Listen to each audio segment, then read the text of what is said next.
Manchester United താരമായ ബെർബറ്റോവും മൊട്ടത്തലയനായ ഹിയാനിയും Nigerian ശക്തിയായ ഒഗ്ബെച്ച് കേരളക്കാരുടെ മുഴുവൻ മനസ്സ് കീഴടക്കിയ ആൻഡ്രെ അല്ലൂണ.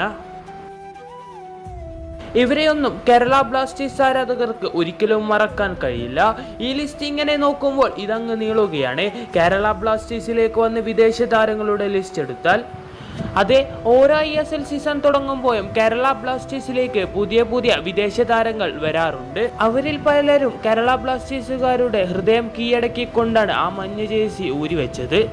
ഒരു പുതിയ സീസൺ തുടങ്ങുമ്പോൾ കേരള ബ്ലാസ്റ്റേഴ്സ് ആരാധകർ ഒരുപാട് പ്രതീക്ഷകൾ വെക്കാറുണ്ട്. കൂടാതെ ആ ടീമിന്റെ ഫോം കൂടി വരുമ്പോൾ കേരള ബ്ലാസ്റ്റേഴ്സുകാരുടെ ആവേശം കൂടുകയുള്ളൂ. കേരള ബ്ലാസ്റ്റേഴ്സിന്റെ ആരാധകർ വിദേശ താരങ്ങളെ ട്രീറ്റ് ചെയ്യുന്നത് വളരെ മനോഹരമായാണ്. അതിനുദാഹരണം തന്നെയാണ് കേരള ബ്ലാസ്റ്റേഴ്സ് വിട്ടുപോയ വിദേശ താരങ്ങൾ ഇപ്പോഴും കേരള ബ്ലാസ്റ്റേഴ്സ് ആരാധകരെ സ്നേഹിക്കുന്നു എന്നത്.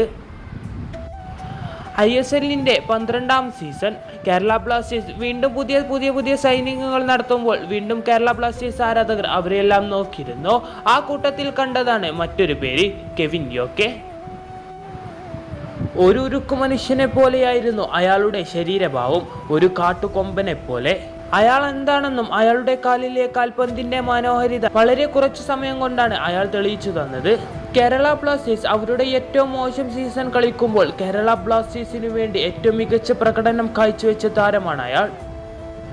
ഇന്ന് ആഷ്ലി വെസ്റ്റ്വുഡിന് കീഴിൽ കേരള ബ്ലാസ്റ്റേഴ്സ് ചരിത്രങ്ങൾ വീണ്ടും എഴുതി തുടങ്ങുമ്പോൾ അതിൽ മുൻപന്തിയിൽ തന്നെ ആ പേരുമുണ്ട്.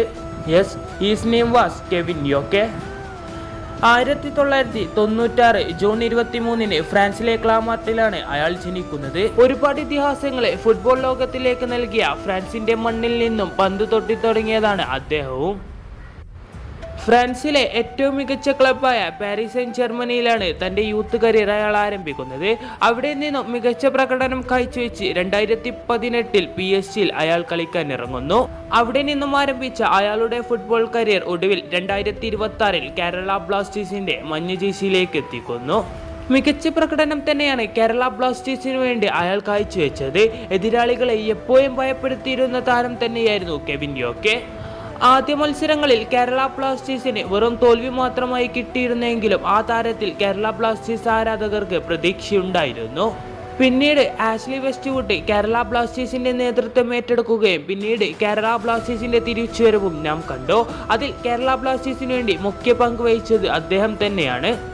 ഇന്ന് കേരള ബ്ലാസ്റ്റേഴ്സിന് എതിരെ കളിക്കുന്ന ഏതൊരു ടീമിന്റെയും പേടി സ്വപ്നമാണ് അയാൾ. എന്നാൽ ഒരു കാര്യം ആലോചിക്കുമ്പോഴാണ് സങ്കടം വരുന്നത്. അതെ, ISLന്റെ 2026. പക്ഷേ സങ്കടമാകുന്നത് മറ്റൊരു കാര്യം ആലോചിക്കുമ്പോഴാണ്. 2026 ISLന്റെ സീസൺ കഴിയാനായിരിക്കുകയാണ്. കേരള ബ്ലാസ്റ്റേഴ്സിന് ഇനി ഒരു മത്സരം മാത്രം ബാക്കിയുള്ളൂ. ഇതുവരെ കെവിൻ യോക്കയ്ക്ക് കേരള ബ്ലാസ്റ്റേഴ്സിന് വേണ്ടി ഒരു ഗോൾ നേടാൻ കഴിഞ്ഞിട്ടില്ല. അത് തീർത്തും അത്ഭുതം തന്നെയാണ്. കേരള ബ്ലാസ്റ്റേഴ്സിന് വേണ്ടി അത്രയും മികച്ച പ്രകടനം കാഴ്ചവെക്കുന്ന അയാൾക്ക് ഗോൾ വലയങ്ങളെ കുലുക്കാൻ കഴിഞ്ഞിട്ടില്ല. ആ നിർഭാഗ്യം അയാളെ വേട്ടയാടിക്കൊണ്ടേയിരിക്കുന്നുണ്ട്. കളിക്കളത്തിൽ മികച്ച ആക്രമണം അയാൾ കാഴ്ചവെച്ചുകൊണ്ടേയിരുന്നു. ഒരുപാട് അസിസ്റ്റുകളും അയാൾ നൽകിക്കൊണ്ടേയിരുന്നു. എതിർ ഡിഫൻഡർമാരെ തീർത്തുകൊണ്ട് അയാൾ ഒരുപാട് മുന്നേറ്റങ്ങൾ നടത്തിയെങ്കിലും അതൊന്നും ലക്ഷ്യത്തേക്ക് എത്തിക്കാൻ അതിന് തീർത്തും നിർഭാഗ്യമെന്ന് തന്നെ പറയണം. കാരണം കേരള ബ്ലാസ്റ്റേഴ്സിന്റെ മത്സരങ്ങൾ കണ്ട എല്ലാവർക്കും അറിയാം അയാൾ അത്രത്തോളം ഗോളിന് വേണ്ടി അടുത്തെത്തിയിരുന്നു. എന്നാൽ നിർഭാഗ്യമെന്നോണം അതൊന്നും ഗോളാകുന്നില്ല. അവസാന മത്സരങ്ങളിൽ നടന്ന ആ ഒരു ഗോൾ അത് ഗോൾ തന്നെയായിരുന്നു. എന്നാൽ റഫറിയുടെ മോശം തീരുമാനം കാരണം കെവിൻ യോക്കയ്ക്ക് തന്റെ ആദ്യ ഗോളാണ് നഷ്ടപ്പെട്ടത്. പക്ഷെ ഇന്ന് ഓരോ കേരളത്തിലെ ആരാധകരും ഏറ്റവും കൂടുതൽ ആഗ്രഹിക്കുന്നത് അയാളുടെ ആദ്യ ഗോളിന് വേണ്ടിയാണ്. അടുത്ത മത്സരം ഗോവയുമായി വരുമ്പോൾ ആ ഗോളിന് വേണ്ടി നമുക്ക് കാത്തിരിക്കാം. കെവിൻ യോക്കെ ആരാണെന്ന് തെളിയിക്കുന്ന ആ ഒരു ഗോളിന് വേണ്ടി.